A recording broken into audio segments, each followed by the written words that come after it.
আসসালামু আলাইকুম viewers, Oliul cooking থেকে সবাইকে স্বাগতম। আজকের রেসিপিতে আমি আপনাদের সাথে শেয়ার করছি সম্পূর্ণ নতুন এবং ভিন্ন পদ্ধতিতে তৈরি আতপ চাউলের স্পেশাল সিরিজ ফুল পিঠা। এই পিঠাটি দেখতে যেমন সুন্দর, খেতেও তেমন মজা। নতুন নতুন ভিডিও পেতে লাইক দিয়ে চ্যানেলটি সাবস্ক্রাইব করে বেল আইকনটি বাজিয়ে দেবেন। চলুন রেসিপিটি শুরু করা যাক।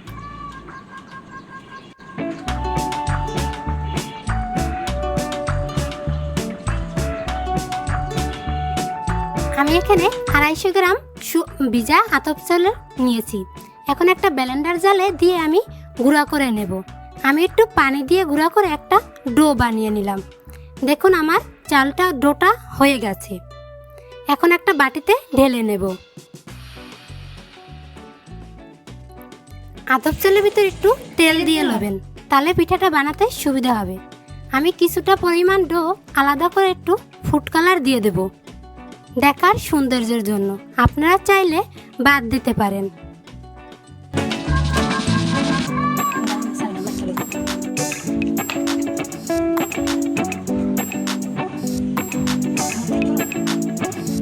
এই পিঠাগুলো বানাতে আমার লাগবে চিনিস। এখন চিনিসের ভিতর কিছুটা পরিমাণ ডো দিয়ে দেব। যাদের চিনিসের ব্যবস্থা না থাকবে তারা পলিব্যাগে ঢুকেও পিঠাগুলো বানিয়ে নিতে পারবেন, কিন্তু ডোটা একটু পাতলা রাখতে হবে। আমি এই পিঠাগুলো বানানোর জন্য পলিব্যাগ ব্যবহার করলাম। পলিতে একটু তেল মেখে নেবেন, তাহলে পিঠাগুলো করতে সুবিধা হবে।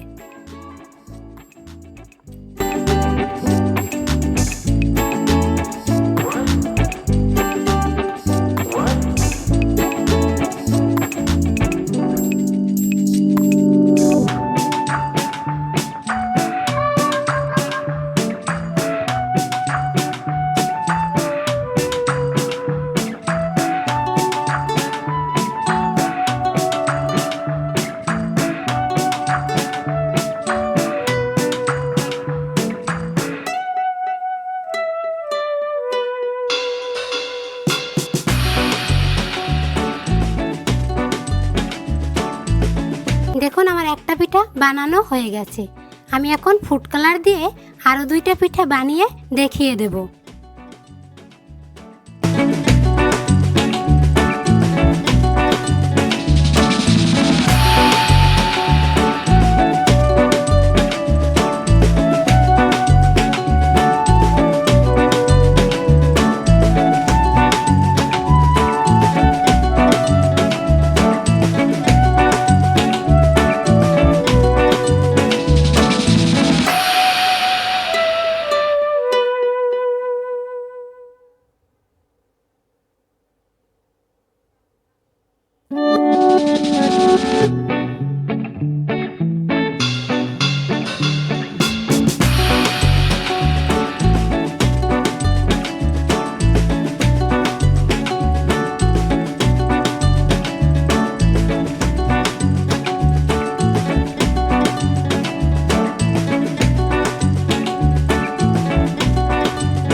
আমি একই রকম ভাবে অনেকগুলো পিঠা বানিয়ে নিলাম।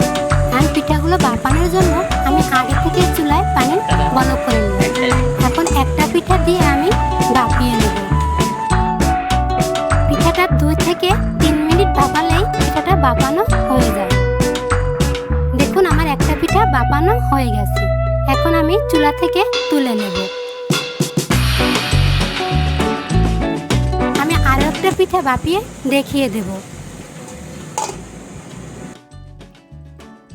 দেখুন আমার আর একটা পিঠা ভাপানো হয়ে গেছে।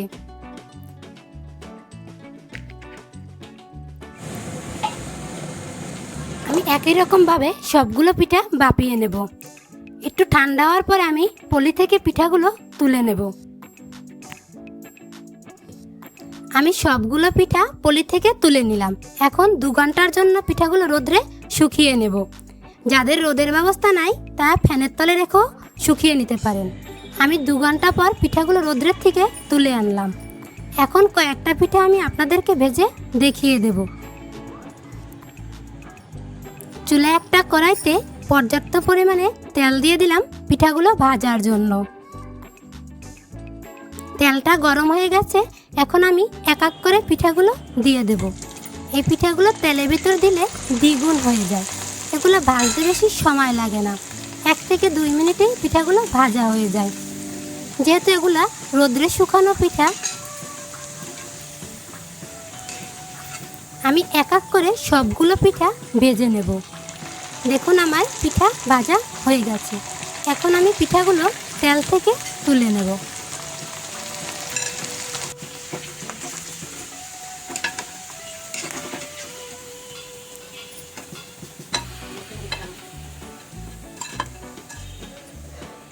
আমি আরও একটা কটা পিঠা আপনাদেরকে ভেজে দেখিয়ে দেব।